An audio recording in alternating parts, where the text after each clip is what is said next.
What is going on YouTube? Well, it finally happened. There is a new Jellyfish event outside of the beta, and it's big.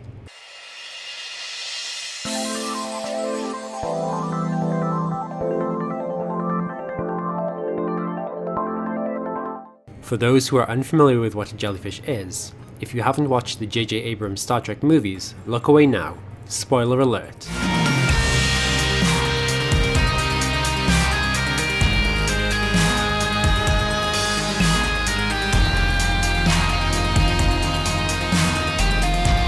The Jellyfish was Ambassador Spock's ship, which he used to come through the black hole into the Kelvin universe. It carries red matter, which is so powerful it can stop a supernova. Will we see red matter come into the game as a resource? We'll just have to wait and see. The Jellyfish is an Explorer-class starship, so this means it is technically weaker against battleships. The reason it has such high stats is because it is from the future, a future where Romulus was destroyed and Nero came back after Spock. Now, last time during the beta, I believe, when the Jellyfish event itself was happening, when you killed enemies you could get Jellyfish parts. You could get 80% of the parts from killing enemies, but the other 20% you can only get through buying them.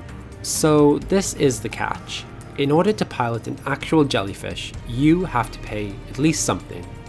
So from December 7th to December 10th, you'll be able to get jelly blueprints and have access to jelly offers.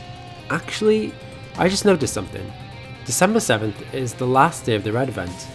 That's great. So if you're on your iOS, you could be making a greater difference. It's worth getting the jellyfish, and let me tell you why. Let's just take a look at the core stats for a minute. So the core stats that I'm about to show you are for a level 17 with an average power level. Yes, I reached level 17, but of course there is more of that to come. Here are the jelly stats. It's more powerful than the Tala, which is the battleship, and more powerful than all of the starting ships. Could you imagine if you researched all the Explorer science? You would get a souped up jelly in no time. Here are my stats for the Tala, and it just doesn't compare to the Jellyfish. It is simply not as strong, and if I just look at the details here, the attack isn't as great, even though a battleship can defeat the Jellyfish.